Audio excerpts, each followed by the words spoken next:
a big hello and welcome to the career panel, Environmental Careers 101. My name is Cynthia Ibarra and I am the area director for the Boys and Girls Clubs of the Sequoias. We are so excited to be here with you today to talk all about environmental careers within California. This webinar is sponsored by Rincon Consultants. Rincon Consultants Incorporated was founded in 1994 and has grown to be a leading environmental consulting firm with offices throughout California. Rincon serves both government and private sector clients, stretching from Sacramento to San Diego. Their primary services include biological resources, cultural resources, environmental sciences and land use planning, site assessment and remediation, sustainability service, and water resources. Through Rincon's Diversity, Equity, and Inclusion Early Education Committee, this career panel was made possible to bring to the Boys and Girls Club today. So really big thank you to Rincon Consultants. We are so happy to have you and host today and teach us a little bit more about environmental careers located within these communities. So I would now like to explain how this afternoon will go. First, you're going to be given a general overview of the work that our panelists do. Then we're going to transition to a series of questions from the chat box and ones that we prepared before. So again, if you have any questions, right now is the time to put them in the question and answer box. You're going to find it in that gray bar below on your Zoom window. So without further ado, let me introduce you to our panelists. Today we have Alana Garza, biologist, Victoria Chung, environmental planner, Vanessa Villanueva, environmental planner, Lily Rudolph, senior program manager, and Alyssa Newcomb, cultural resource program manager and senior archaeologist. So again, a big thank you for being here this afternoon and sharing your experiences. So now I'm going to transition over to Victoria Chung, and she's going to share a little bit about what they do at Rincon Consultants. So go ahead, Victoria, take it away. Thanks, Cynthia. Thank you everybody for attending and being here. I'm going to share our screen with you and go over a little bit about environmental consulting in general, and then just why we do what we do. So if everyone can see my screen. Okay, so this is our company. This is our annual meeting. Usually we meet up every year, and this year was our 25th anniversary, which was 2 years ago. And we all get together and we all, get to learn about what the company does and why we do what we do. So why do we do what we do? How do we get into this kind of field, and how can you get into this field? So basically, California has a law called the California Environmental Quality Act, aka CEQA, and it came actually from President Nixon signing the National Environmental Policy Act, also known as NEPA, in 1969. And then in 1970, California Governor Reagan decided to sign the California Environmental Quality Act. So these are how these laws got into place. And then the California State Legislature is actually the one that wrote what rules we have to abide by when it comes to development and protecting and conserving the environment.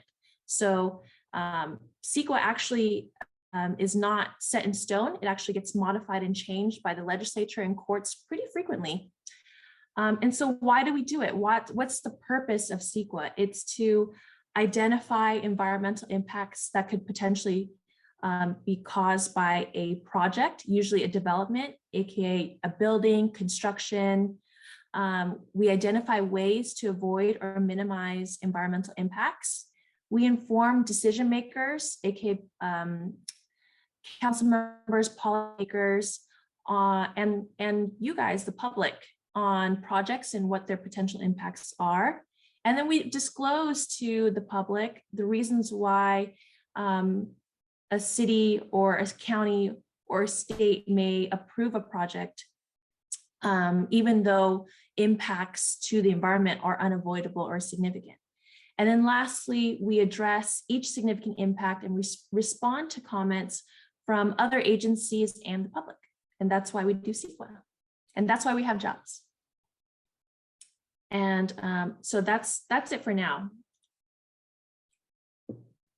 Okay, great. Thank you, Victoria.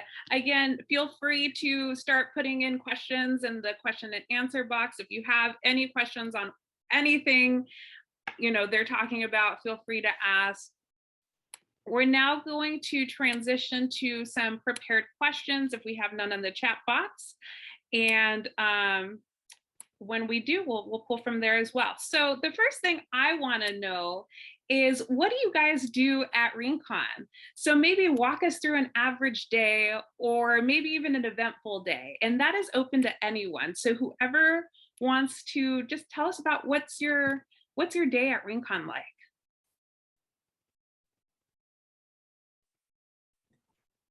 Go ahead, Miss Vanessa. Yeah, so hi everyone, my name is Vanessa.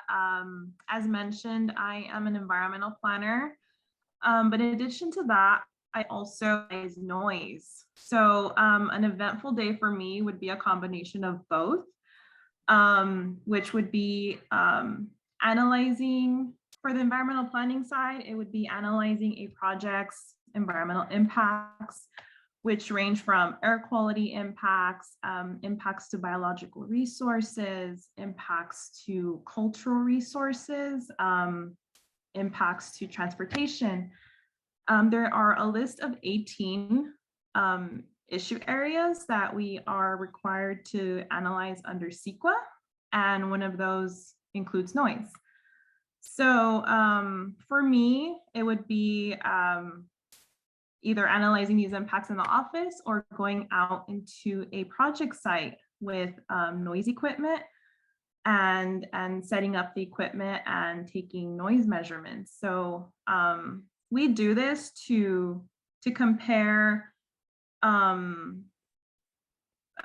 existing noise at a project site to a city's noise standards. So these standards are the same standards that govern when you can or can't mow your lawn in the morning, or how far for example, a party can go into the night. So every city has its standards, and we just want to make sure that the projects we do analyze do not violate those standards. And we just want to make sure everyone's nice and happy in their and where they live, essentially. That's super interesting, Vanessa. So when you go out into the field and you're taking measurements, are you ever surprised by how noisy something is? Yeah, go ahead. Yeah, definitely. So one of the first things I did when I started doing what I do is I analyzed my own house. Oh, cool. Okay. Just to see how loud it was in the area. And I found that luckily the noise levels that I did monitor are typical for a residential neighborhood. But sometimes you get neighborhoods that are located next to freeways, which we take special consideration of just because of the loud noises that you hear in the freeway. You also get, you can also see how just different things on a site contribute to noise that you're hearing. So something as simple as dogs barking, or people mowing their lawns, or planes flying over a site can all contribute to your noise environment and what you're hearing on a daily basis. So a combination of all that can exceed the noise limit that you would want to analyze. So we take a consideration of all of that in addition to the noise that a project is going to be contributing. So say you have a huge mall development or another sort of strip mall, or just anything that will generate a lot of noise. An industrial warehouse, for example, if you place that next to a residence, which is clearly quiet and not maybe perhaps used to that kind of noise, yeah, you'll definitely want to take that into consideration and make sure you explain what's going to happen at the site. That's so great. Thank you for sharing that explanation with us. For our attendees, I want to hear in the chat box, did you guys realize that people survey noise in wherever these buildings are going to be built? Let me know if that's something that you have heard of before, or if you haven't, go ahead in that chat box. I'd love to hear your thoughts on that. All right, who else wants to walk us through your average day at ReNCon or an eventful day? All right, Alana, go ahead. Well, so I am a biologist, so I work in the field a lot. A lot of times right now I'm working in the office, and that means at home. But so an eventful day is where I would have to go out in the morning, most likely 4 o'clock or around there, go out to a construction site. And one of the construction sites I've been working on for a few years, we have California tiger salamanders on site, which are federally threatened and California threatened on the endangered species list. And so it's this little black salamander here in the, thank you, Victoria. And so I go out and I, on a day where it's raining, go around the project site and relocate these little guys and make sure that they're out of the way of construction. And the first time I did it, I was actually training, and we found 22 of them. It's really difficult to get all of them in separate plastic containers, but there's a lot of protocols you have to do with it. And so that's an eventful day. You know, you could see in the picture there, I think that's my hand. You got to wear gloves, and you could see in the background there's plastic container that's got to be sterilized and stuff like that. So that would be an eventful day for me. Anything really where you would find any of these species on the screen here. The owl is one that we found during pre-construction surveys up near Springville, just on the side of the road. We ended up moving him, and I think he had gotten hurt in the night. So he did die later. And so we do have the sad parts of it, but I did get to relocate a spotted owl. So, you know, kind of take the positives. The frog in the middle is a Yosemite toad, also an endangered species. They can only be found up near like Huntington Lake, above Huntington Lake. And so we went up with the Forest Service one time, and we got to look at a bunch of these toads in a meadow, and it was pretty awesome. And then the two on the bottom, the lizard is a blunt-nosed leopard lizard, which we do surveys for a lot in the Central Valley, also an endangered species. They are like zero tolerance, basically. If there's a blunt-nosed leopard lizard on site, pretty much they can't do work. So it's very important that we make sure that we find these lizards, which means a lot of surveys, and a lot of times it's in hot weather. So another hot weather reptile is the little tortoise right there. That's a desert tortoise, the California state reptile. We found a couple of those in Ridgecrest when we were working on expanding the highway there. So in places where you wouldn't expect there to be endangered species, there's things everywhere. And this doesn't even include nesting birds. So nesting birds are a huge deal.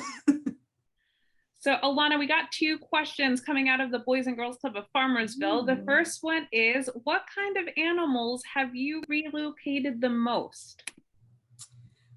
So it's definitely the California tiger salamanders. I've only been on the site for 2 years, 2 or 3 years, but Rincon has been there for 5 years. And we have relocated over 560 California tiger salamanders. We've also relocated eggs and so it's by far the most relocated animal that I have relocated. Great. Another question. Do you relocate mostly big animals or small animals? Mostly small animals. It's really funny because even though I'm a biologist, I am afraid of touching animals. Wow. Well, because they bite, you know, so, yeah. So when we were in the desert, we would have to relocate a lot of snakes and, you know, I'm not really about that. The salamanders are okay because they won't bite and they're cute. And, but yeah, it's mostly little animals, like pocket mice and stuff like that, that we relocate. I don't know. I guess the biggest thing would be the owl. Great. Another question coming out of the Boys and Girls Club of Lombardy. Which one was your favorite animal to relocate? I think the desert tortoise. Desert tortoises grow to be pretty big. The one that's in the picture there is a juvenile. We were actually trapping for small mammals, which in the desert is Mojave ground squirrel. So, you know, they look like a little chipmunk basically. And when we were opening the traps to see if we had trapped any Mojave ground squirrels, this little tortoise was in the trap. So I think that one was my favorite. We were all very surprised, and it's, you have to be authorized to handle them. So we had to have someone come out, and it was just a big deal, and it's very exciting. So yeah, I think the desert tortoise was definitely my favorite. Great. Thank you so much, Alana, for all that fun explanation of what you do on, you know, a more eventful day. How about the rest of you? What do you guys do on an average day, on an eventful day? Go ahead, Miss Alyssa. I guess, you know, as an archaeologist, all of my stuff is old and it doesn't move. So that's fun. Or bite. But California is a really interesting state. It has a very long, layered history. Before the Spanish arrived, we have lots of Native American groups that lived in the area, all over the state. And then we have when the mission period, when the Spanish were here. We have the Mexican American period when it was part of Mexico. And then we have the American period when California became part of the United States. So the things that I typically deal with at work are anything over 50 years of age. So if your parents were born before 1971, they're technically an archaeological resource, and you can take that home. That's awesome. So I'm sure my mom would appreciate me telling her that. My mom loves it. And if you happen, and it's a little bit different when you're looking at buildings. So anything built 45 years ago can be considered a resource. So if your house was built before 1976, that's something that me and my team look at. And then, you know, archaeology is people, but I also work with paleontologists, which is, you know, dinosaurs and mammoths and giant sloths and saber-toothed tigers. So basically anything that happened 45 years ago or older is something that these lovely ladies would call someone like me or my department in to deal with. And, a typical day is, we'll go out, we'll survey, we'll identify things. The most common thing that I find is cans. People like to go in the middle of desert and have lunch. They are everywhere. So another reason, please don't litter, because 30 years from now, I'm gonna have to record it. So please don't drop your trash. Wow. Dispose of it properly. Okay.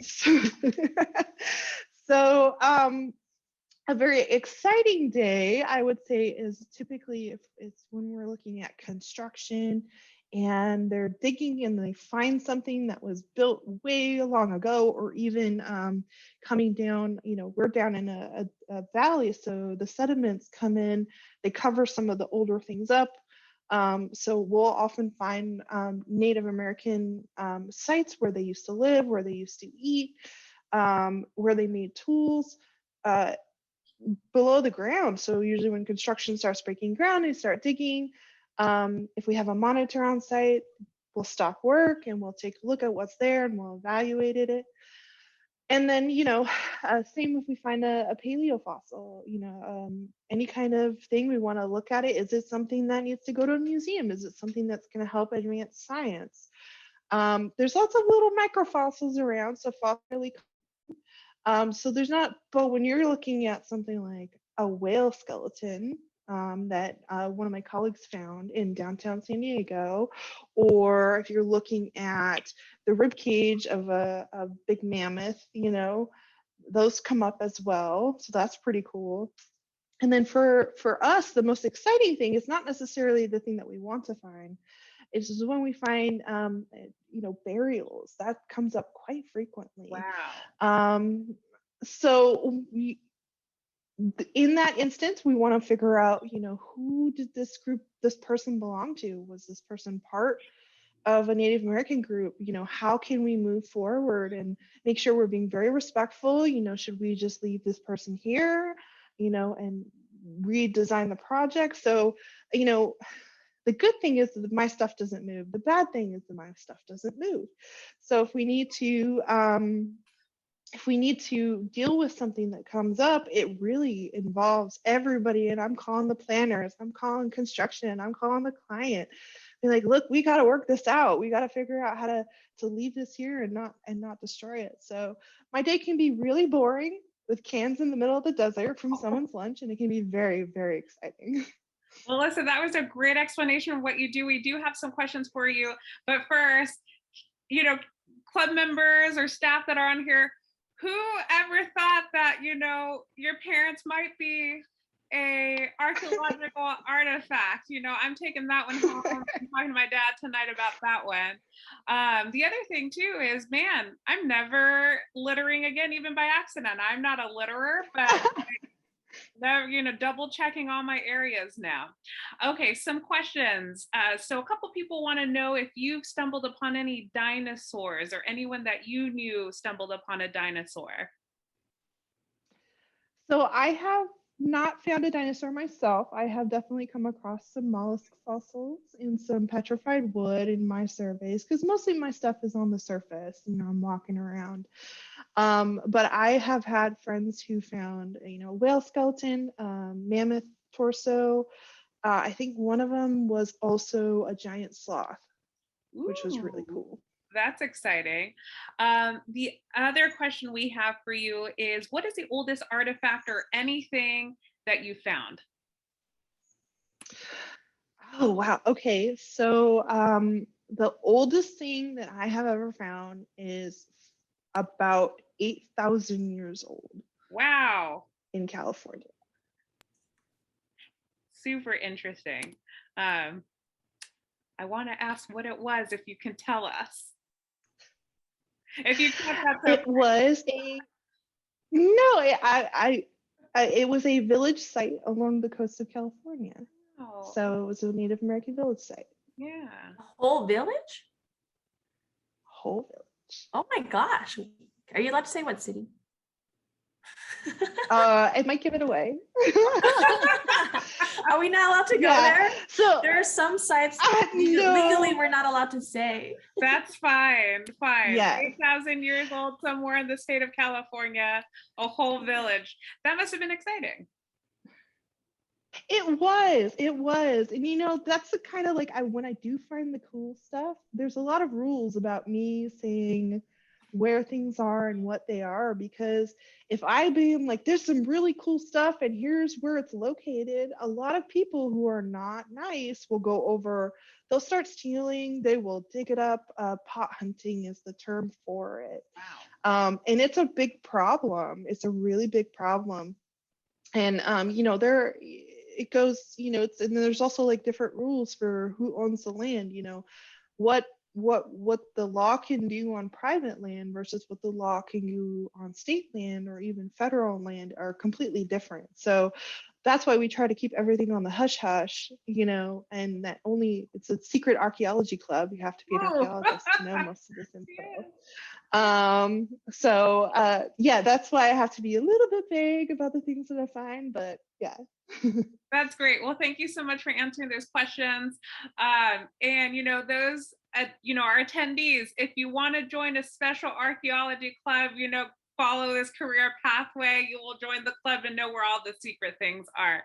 Panelists, I'm also going to let you guys know, I'm not answering every single question live because we are, we do have a time limit, but feel free to, if you feel like a question was asked for you, type it in the chat box for me.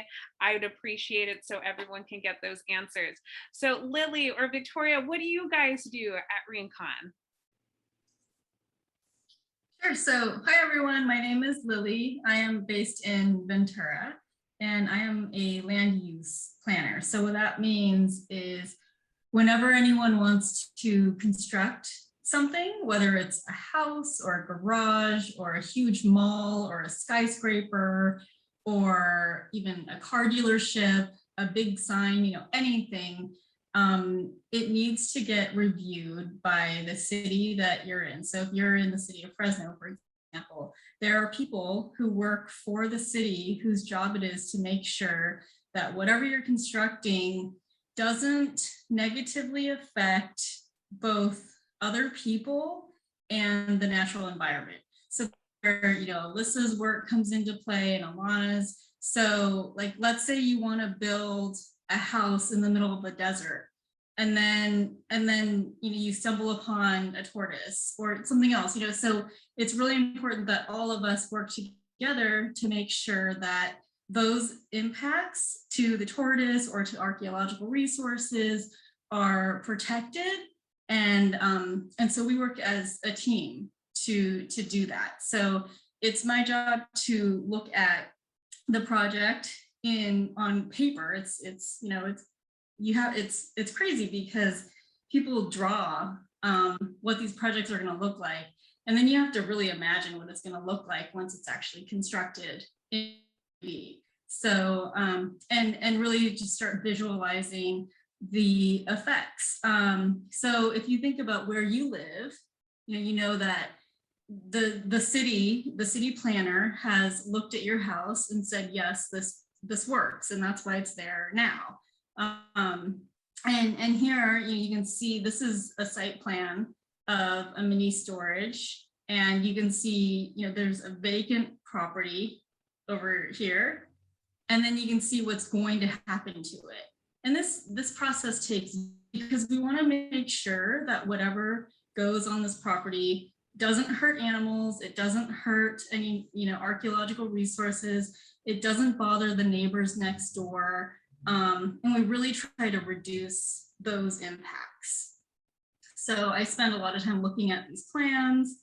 Sometimes you go cross-eyed because there's so much detail, and it's interesting work. Every site is different. I do go out into the field and I have to walk around and just see what those impacts are really going to be. Okay, great.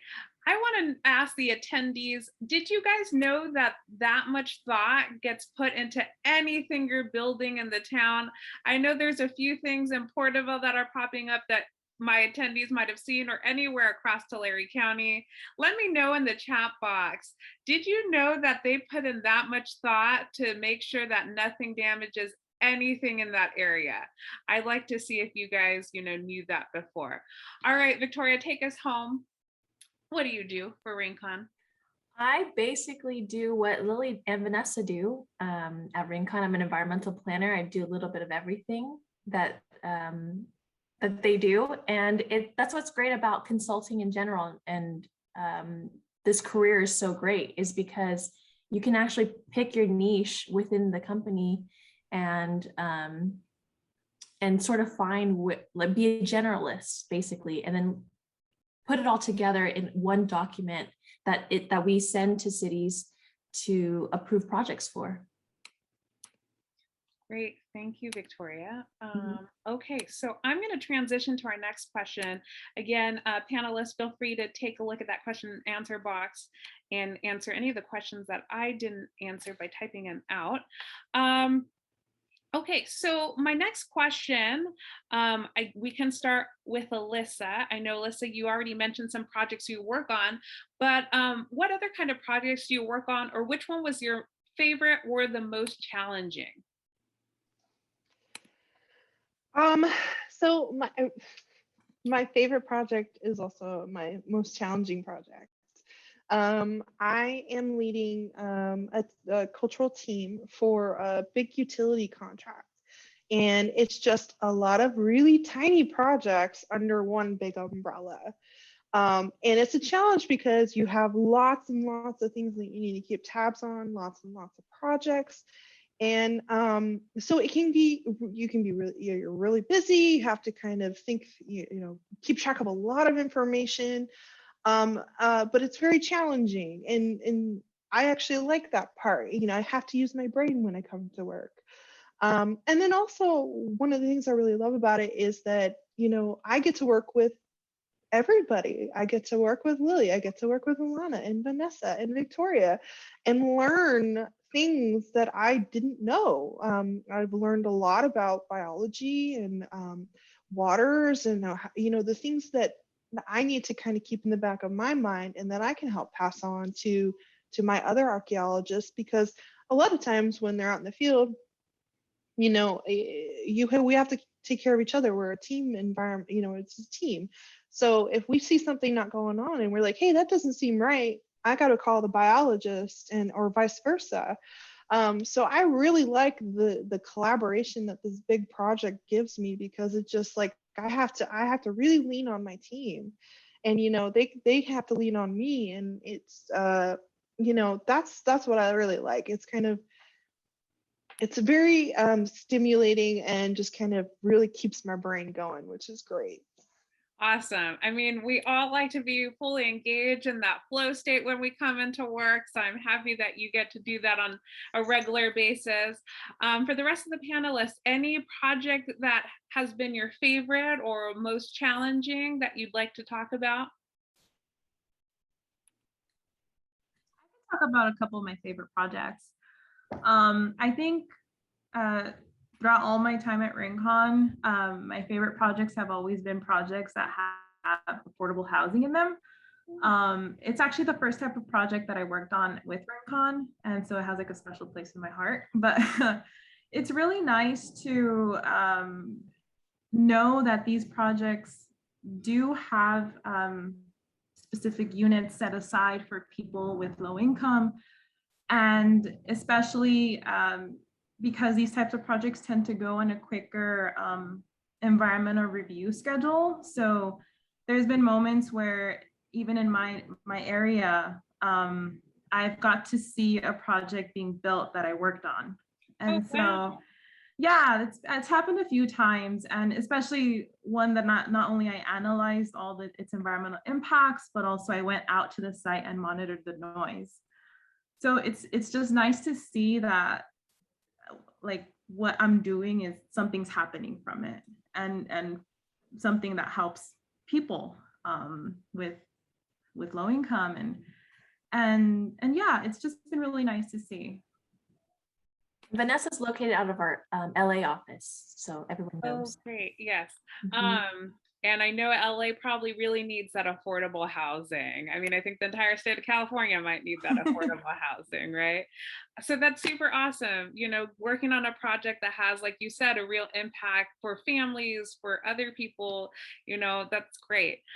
Anyone else want to add their favorite project? I have worked on a few like large scale transportation projects. So when we found the desert tortoises, we were working on the expansion of a highway. So it was 4 miles of highway in the desert. Right now I'm working on a high profile, large scale transportation project, which, as Victoria and Alyssa had mentioned, is kind of like, can't really say who it is and whatever, but it's in the Fresno area, and you could probably figure out what it is if you really look into it. But I really like it because, as Alyssa was saying, the collaboration is just amazing. One of Alyssa's and my co-workers, Courtney, she is an archaeologist and a paleontologist, and we collaborate a lot on having to go out to the site and figure out where the crew is working. We have to do burrow excavations to find California tiger salamanders, but we also have to make sure that we have an archaeologist or a paleontologist there, just in case we do dig up some artifacts. I'm a biologist, so I have no idea what anything, is supposed to look like. And so it's really helpful when Courtney, who we actually call our honorary biologist, goes out and she's like, oh, this is happening. Is this supposed to happen? And I'm like, oh my gosh. So as Alyssa said, it's my favorite, but it's definitely the most challenging. I got to be there when it first started, and everything was all flat. Now they're building bridges up, and so it's really awesome to see and be a part of it. And yeah, like Vanessa said, see it like go through. I've been working on this one, and it started out as nothing, and now it's a bridge that I can drive over, and it's like, what? It's so crazy. So yeah, I think the most challenging ones are the favorites usually. That's way. Just so everyone knows, this is the largest transportation project in the history of California, and it starts in the Central Valley, and it's been a very long time. Hint. What am I working on? Construction, and that's how you. But it's history making, and it's starting in the Central Valley, and that's why their careers are so important, because we don't have enough biologists to do the work that does, and we don't have enough people to do the work that Alyssa does either, or the environmental planning aspect, actually. Yes. I love that you guys pointed that out, because I think it's something super important. It sounds like the work that you all do is so impactful to not only the environment and keeping it healthy, but to everyone living on this planet, right? So, so awesome that you guys do what you do. Okay, the next question I want to ask is, in high school, did any of you know about the career path that you are on now? And let's start with Lily. In high school, did you know about this career path? No way. Not at all. I mean, you take math and science and English, and you don't know, like, you just think, okay, well, maybe I can be a teacher. You just don't really know what types of jobs are in the world around you. But I did know that I liked some places more than others. Like when I would go traveling, I'd say, wow, this is a really cool place. Or this is not that cool of a place. Or even like where I'm living, like, oh, I really like living here. I really like being able to ride my bike everywhere, and it feels safe. Or I like to be able to walk to my friend's house, and it feels like a nice, comfortable place to walk around, or there are lots of trees or pretty flowers or nice parks. And I didn't realize that that's actually a planner who contributes to making that happen. And I actually didn't even realize it until I was like my senior year in college. So, so you have time to learn about these careers, and what we're really just trying to do is, kind of give you a little glimpse of this type of work, because I, for one, had never heard of this type of work. So we just wanted to share it with you because we love it. We love what we do. Lily, I love that you pointed out that you identified different things about the places that you like living in, and that you made that connection later on that a planner had to plan this to be this way. So my attendees, I want to ask you guys, what are your favorite parts of your hometown? And list those, because those were made by a planner. So I just want to hear what your favorite parts of your towns are, and so that we can celebrate planners that brought these parts of our towns to us. So thank you for that, because that was illuminating for me. Anyone else had any clue about your kind of career in high school? No one. So how did you guys find out about this career? What path did you take to get you to where you are now?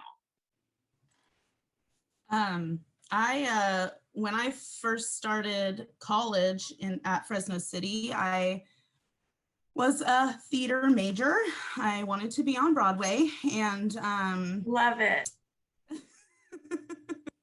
I had to take I had always been into science, and I had to take the obligatory biology class, and I was okay with that. And we had to find out what different animals and plants were on campus. If you've ever been to Fresno City College, it's really awesome. They've got a bunch of different trees there, which attracts a bunch of different birds and other wildlife.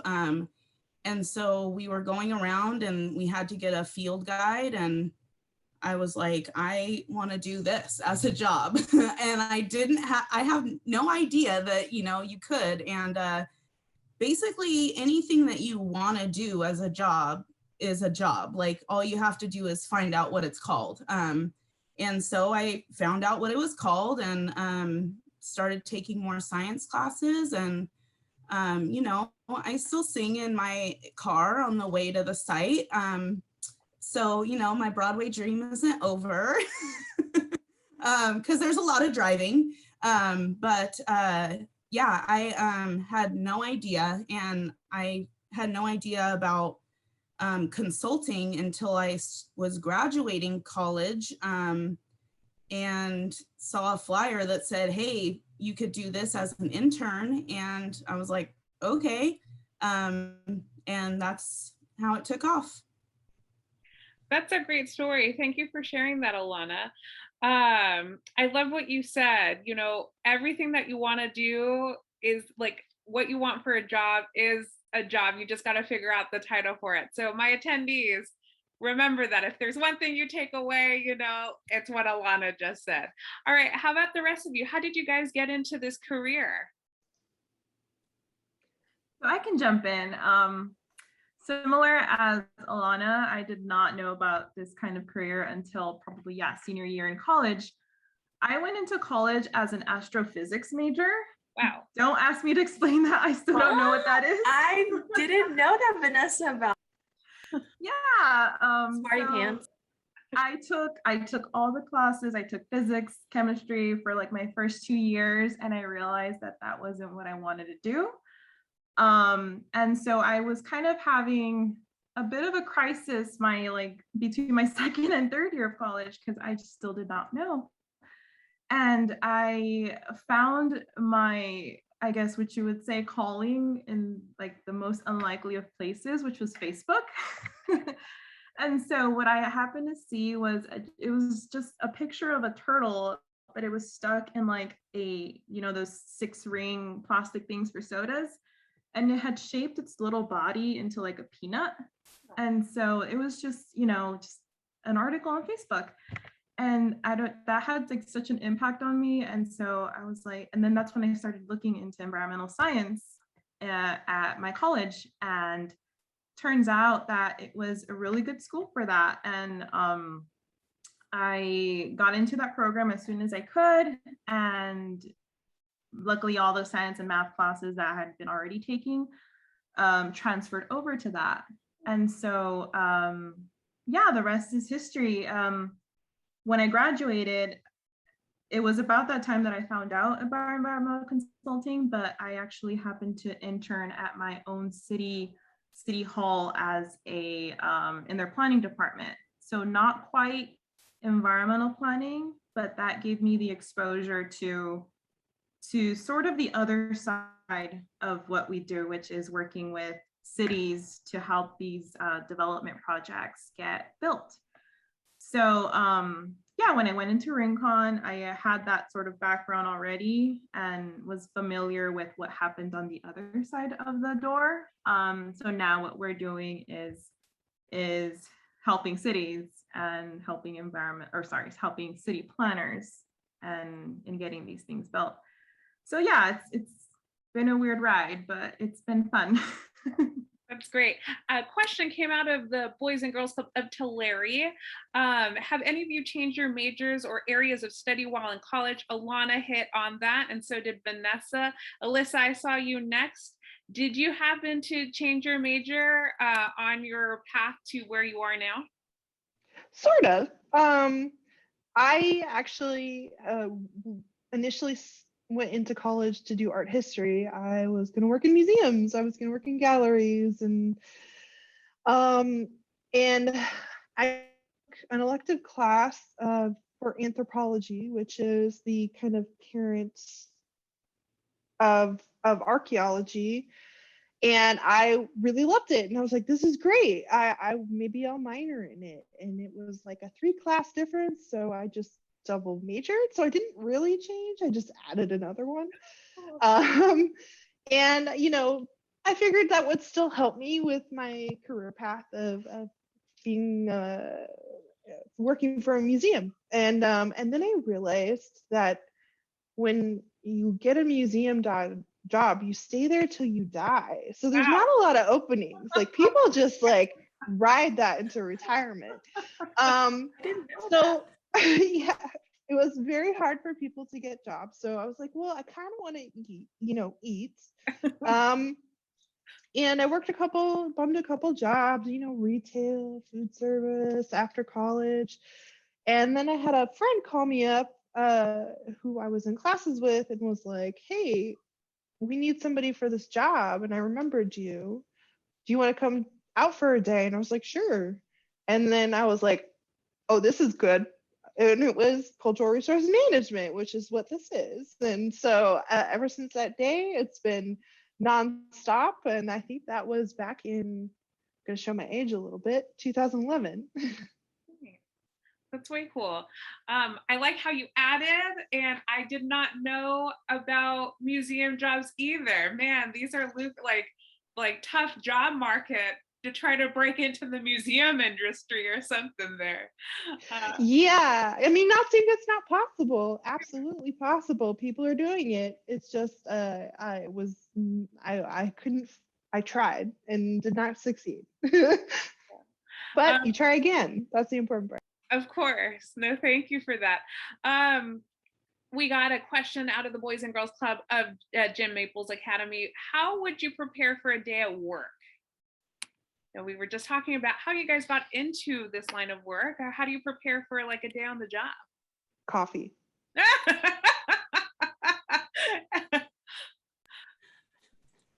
Yeah, I think it depends on the day. Like office work needs especially being at home. I wake up at 7:55 and I'm at work by 8. So office work needs no prep, but it depends. There are some days where we go out and we just do a little spot check, which could take a couple hours.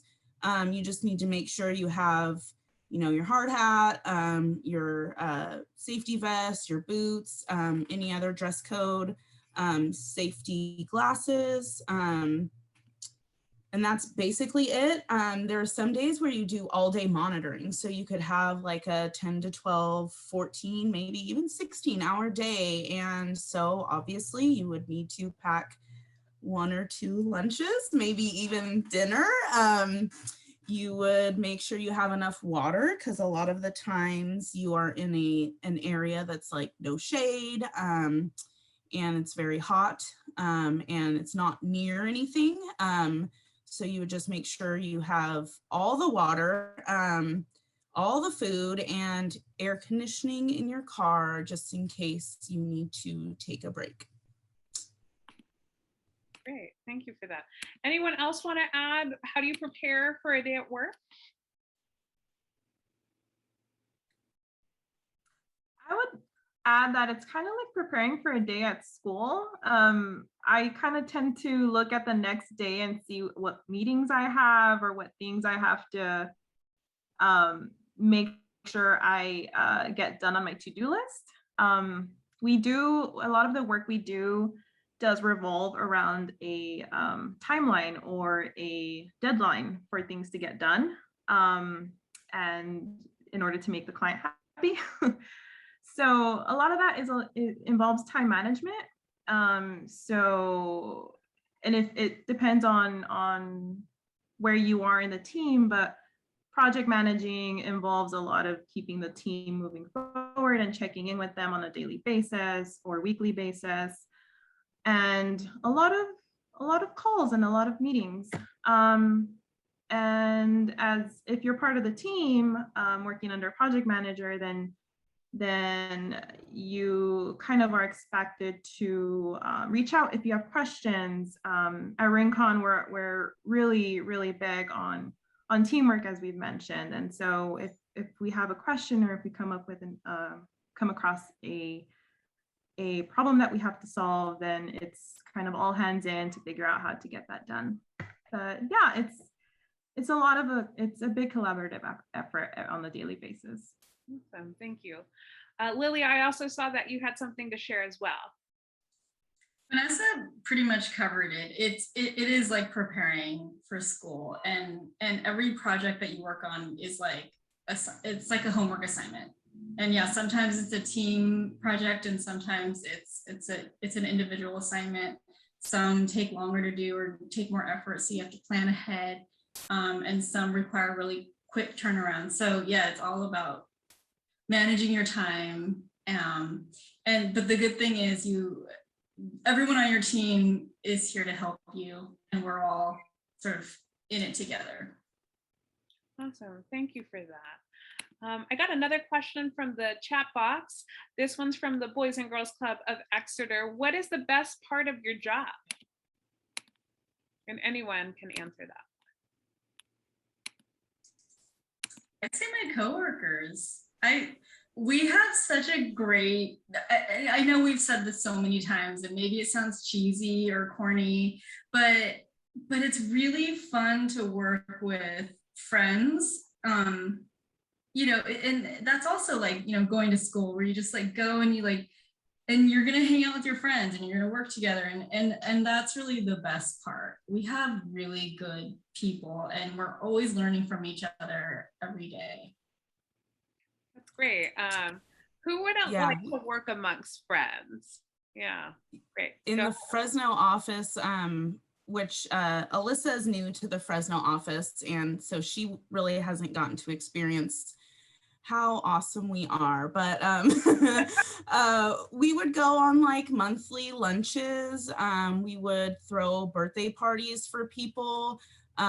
We went to the fair all together one time. We were going to go COVID. to the yes. We were going to go to the pumpkin patch before numbers started rising up again. So yeah, it's definitely the people at Rincon, because there's, you know, sometimes you get stuff from clients where it like bums you out, and then you get to talk to your coworker about whatever, or like in the Fresno office, we're dog people, and a lot of people bring their dogs to work. And since we haven't been experiencing that for because of COVID, they'll share it on the Fresno chat, and you get to see a dog that's not yours, and it just makes it all better. Like, okay, who cares what the client just said, you know, just brush it off, here's a dog. So it's definitely the people. Yeah, and a question that they ask you in our particular office, which is the Fresno office, is, do you like dogs? That's like one of the interview questions that we ask is, do you like dogs? And if you say no, you know, kind of have to consider that as a variable. Sorry, we can no longer move forward in the interview since you said no. But that's my kind of office. So that's exciting that you guys have a dog-friendly office, which is not something that other companies might have either. No, a lot of public agencies don't allow it or at all. And so a private company, they're more lenient in that way. That's awesome. Okay, we got a question from the chat box. How has climate change shaped or affected your career? If anyone would like to take an answer at that one. Lily?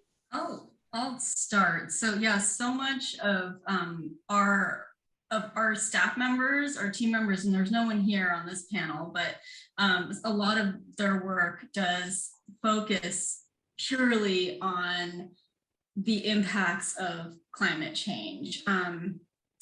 We have staff who analyzes air quality and greenhouse gas emissions, because we're trying to make sure that those projects that we review don't make the problem worse. We also have people who really analyze the impacts of sea level rise. So if you want to build a beach house, then maybe you're going to have to scoot your beach house further away from the beach, because we don't want it to get flooded.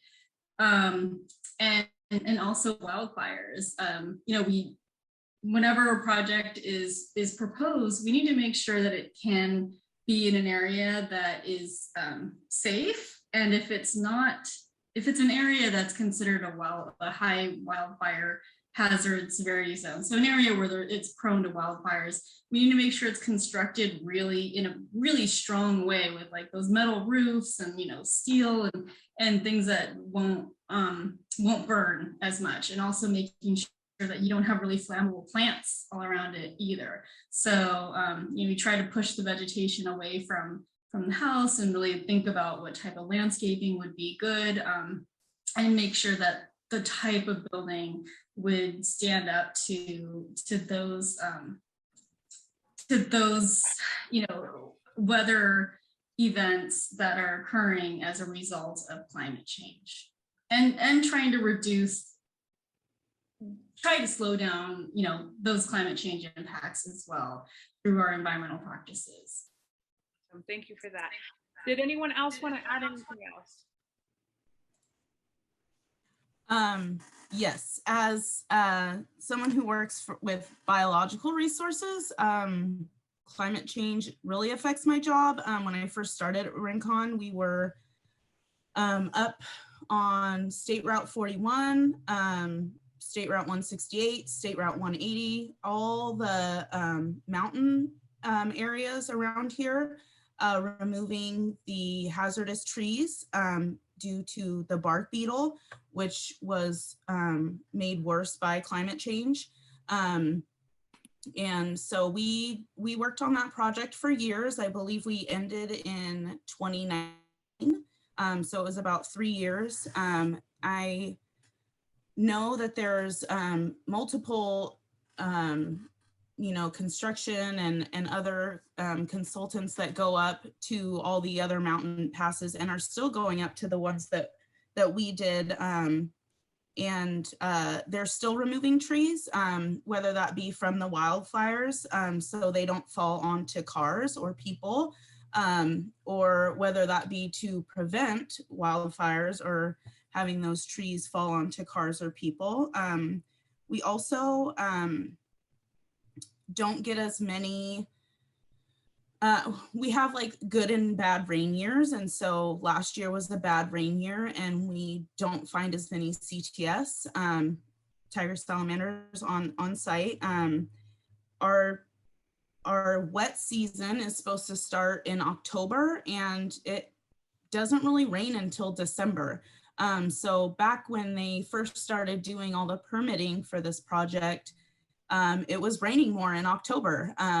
But now it's, you know, we find them December, January, when it should be like October through June that we find them. So it's definitely shortened our CTS season, you know, which makes it so they can't breed as well because they don't have as much time. There's not as much water for them to breed in. So yeah, it really affects our jobs. Thank you. Anyone else want to add? I can add something. You know, I think I mentioned at the beginning that I do a lot of utility work, you know, power poles, transmission structures, things like that. And a lot of the work that we do is to make them safe. Mm-hmm. And the big thing is fire and putting, you know, in life. Risk to life is one of the factors that they analyze pretty frequently.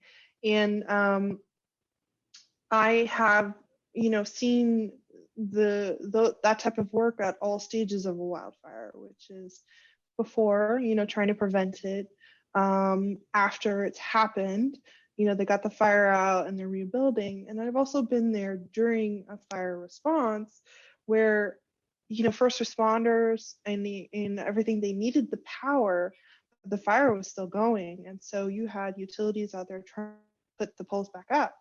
And I think on a professional level, like, we want to prevent that kind of destruction. We want to help. I want to do more of the pre-fire work and less of the post and during firework. And then on a personal level, it's kind of like you go and you see someone you basically are going through neighborhoods that have burned down, and you see people who have lost everything, and that hits close to home because it's like, how are they going to be able to replace all of that? And the fact that, you know, it all really goes back to climate change, you know, between what Alana was saying about the bark beetle and the droughts.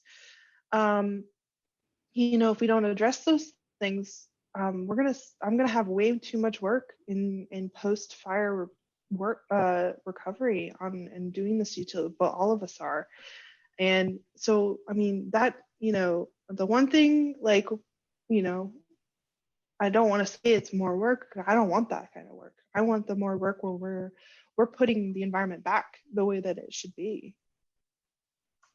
These are just incredible answers, you guys. I'm so happy that you guys are here with us today and getting to, you know, teach us about what you do and just enlighten us with these different things that I wasn't aware of either. So if my attendees want to pursue a similar career that you all have, how do they start? How do they get into it? Some people on this call are 5th and 6th graders, maybe even younger, and then we got up into high school. So what are the different things that you can do to prepare for a career in the environmental sciences or anything that you guys do?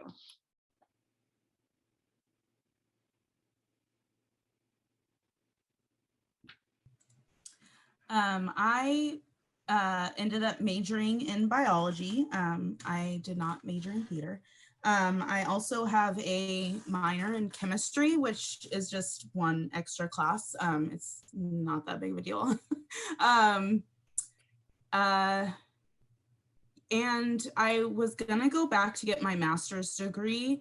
However, in the Central Valley, there's a lot of, when there's no COVID, there's a lot of workshops you can take, biological workshops. So one of the workshops I took was California tiger salamanders and rare pond species, where we learn about CTS, and we learn about California red-legged frog and other special status amphibians.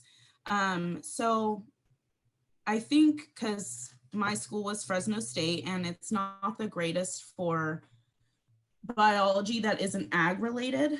At least that's how it was when I went. And so I think getting my master's there would have been the wrong way to go. I think staying with my bachelor's and working at these workshops, I also took a workshop on desert tortoises and a workshop on blunt-nosed leopard lizards, because those are what I work with. And the workshops cost, you know, hundreds of dollars per workshop. But if you work at Rincon, they pay for it. So they will pay for your external training, and they actually want you to go and get that external training and come back and be able to work on projects and bring that knowledge back to Rincon. So I think biology, if you want to be a biologist, I think you can also do environmental sciences and like conservation or something like that.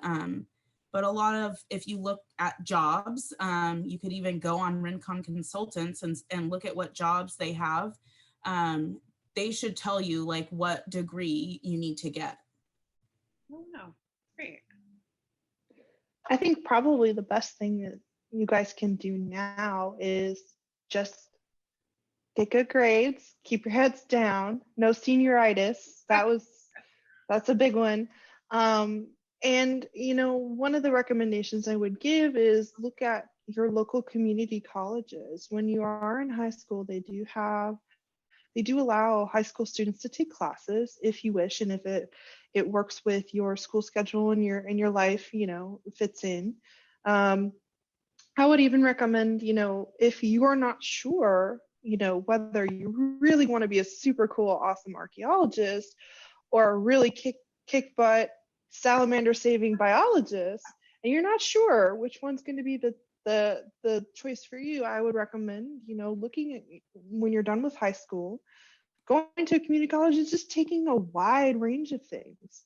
It's, you know, most cost-effective way instead of going to, you know, just going to UCLA and spending how much a year and, you know, then end up changing your mind or not really wanting to pursue that as a career. And that'll open up a lot of doors for you. So part of what our company does, you know, as well as lots of other companies, you know, in various fields, but for environmental consulting, we have partnerships with community colleges and universities where we offer workshops and presentations, but also, you know, that helps open up internships. Which there was a question in the chat about that, which are paid internships and usually end up resulting in a job. I think there's quite a few, especially some planners who work with Lily and Victoria regular, started out as interns and then they ended up now they're planners and they work with us full time. So I would say, you know, high school, get through it, just get through it. And then college is where you could take all the fun stuff that you're really interested. I didn't like math. I avoided everything with math. So here I am. Great, thank you. I want to jump in with something. So as I mentioned, I didn't know about environmental consulting until my senior year in college. But now looking back, I realized that environmentalism was always kind of an important part in every stage of my life up until now. So when I was in 5th and 6th grade, I was in a 4-H program, and I just remember going out on field trips to parks or to the beach. And part of that was just learning about the environment on a very basic level. And so that got me interested in just, you know, being mindful of the world around me. And, you know, as Alyssa mentioned, of not littering.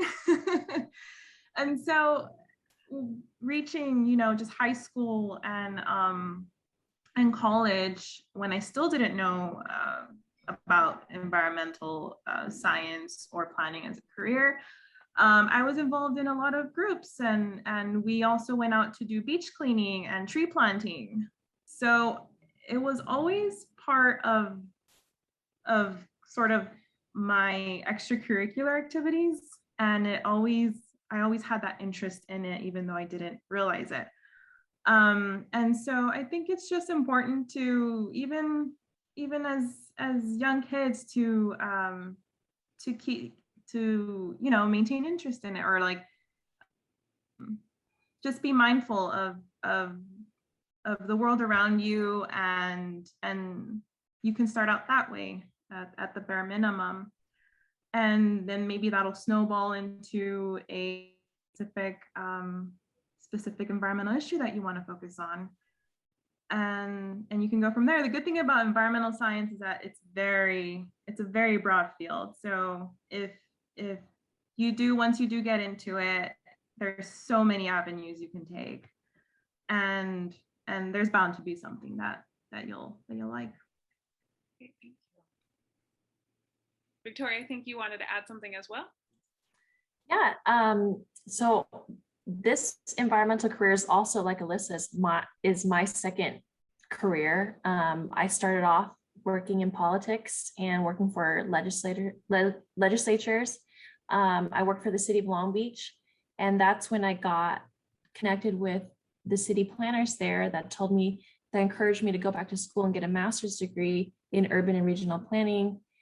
And once I was at UC Irvine studying that, a lot of the people in my cohort were into the environmental side of urban planning. And so that piqued my interest. And so one of my friends in my cohort was actually working for an environmental firm. And that's how I got into environmental planning in the first place. So the friends that you make and the people that you surround yourself with also make a big impact. Especially when you're working at like a city or whatever company. Make friends with people that you want the jobs that they have, and they will take you under their wing and introduce you to something that you never knew that you might be interested in also. So it might not even be in school that you find this career path. It could be like through this panel, or it could be through somebody at work. That's great. And I think you're hitting on something that'll segue us to our next question. How do you find internships, or how do you find mentors that can help you in this kind of career?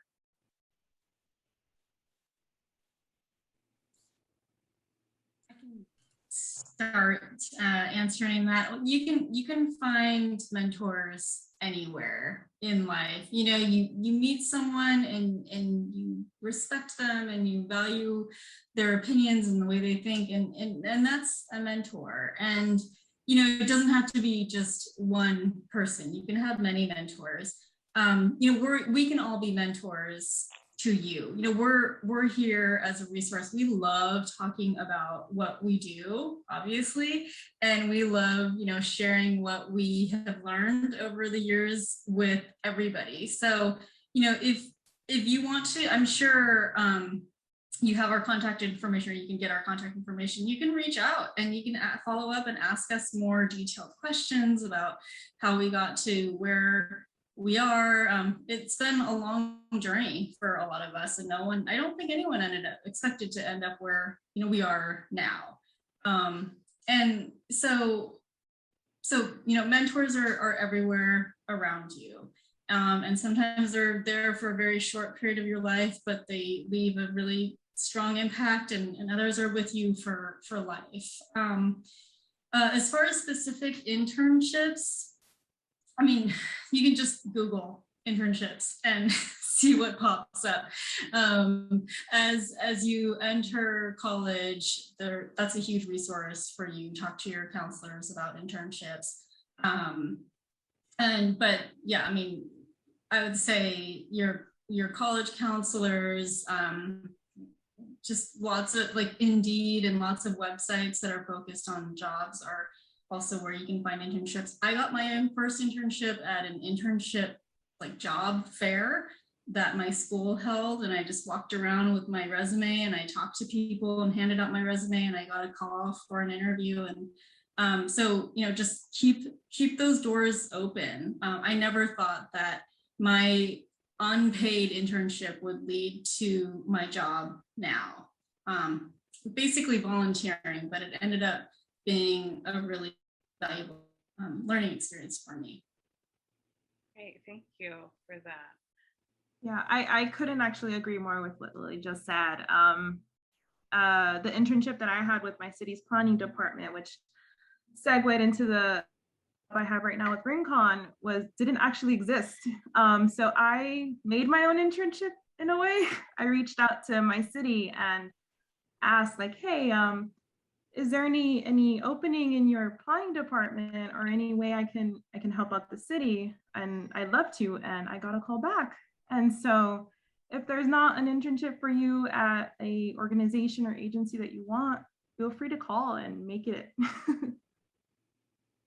That's awesome. And I think that's a really good piece of advice for, like, you know, people who are looking for internships, right? You know, they don't exist, just make one up. All right, Alana, you want to add something? Yeah, I got my first internship because I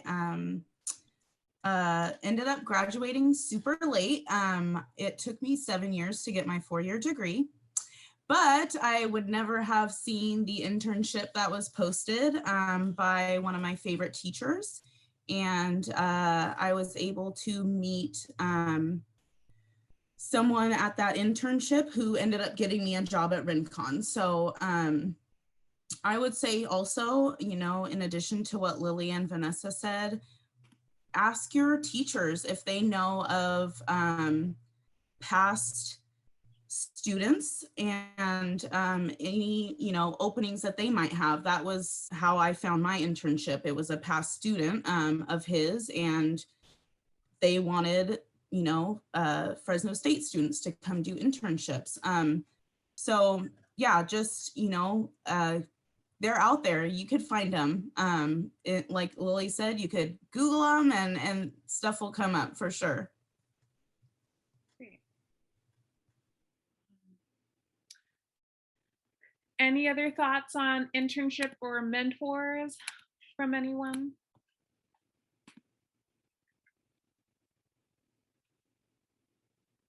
Okay, so then I'm getting down to the last of my questions. And so any attendees, if you have any other questions that you're dying to ask, put them in the question and answer box or the chat box so that we can get them answered before we have to go. My question for you all is, what is the career trajectory in your specific fields? And what does that look like, you know, in terms of like a long-term career and being with, you know, a consulting company or again in your positions?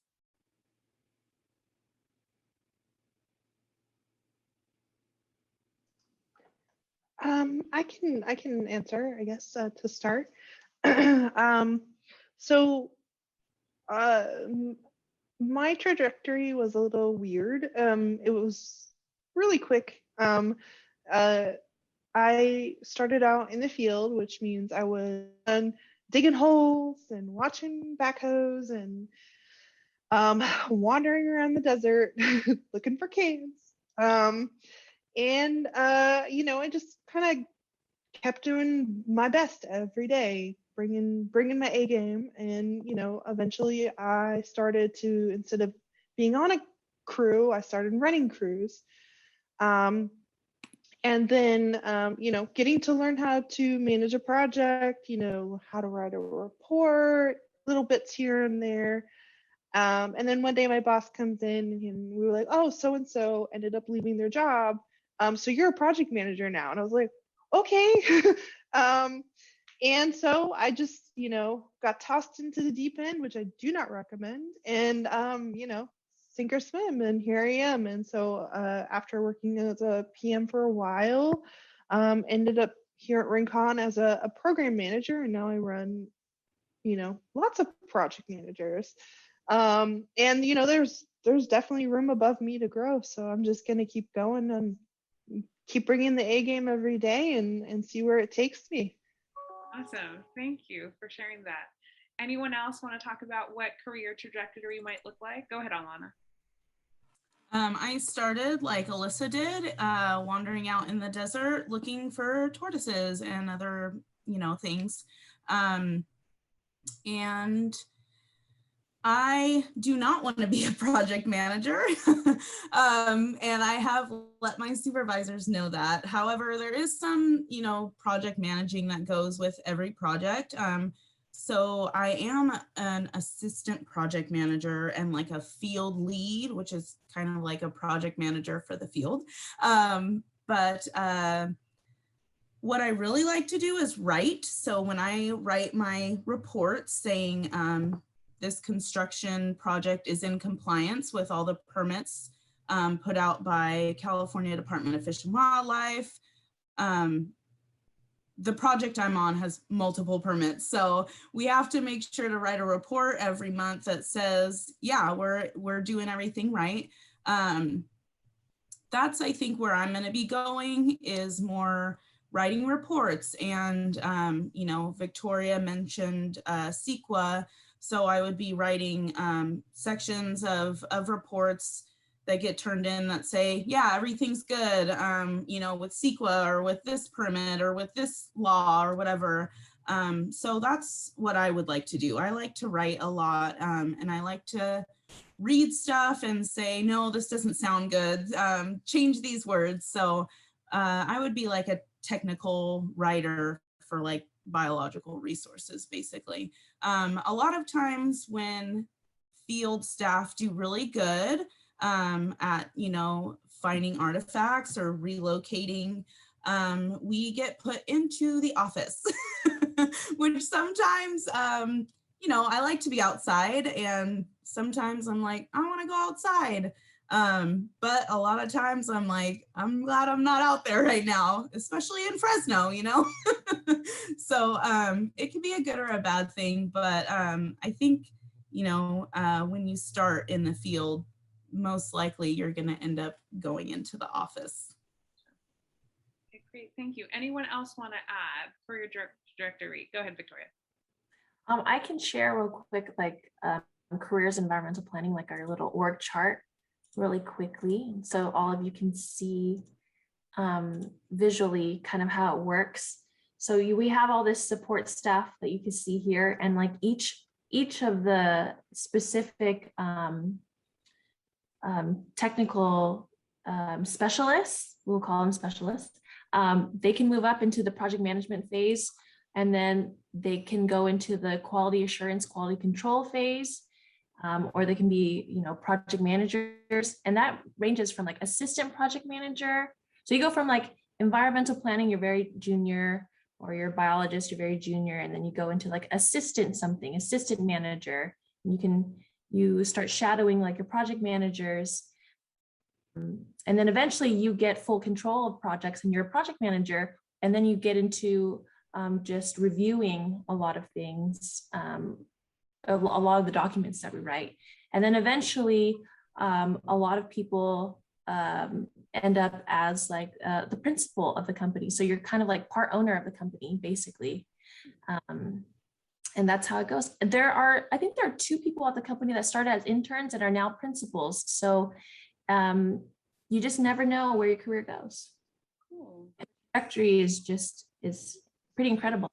And also the president of our company started out as a biologist.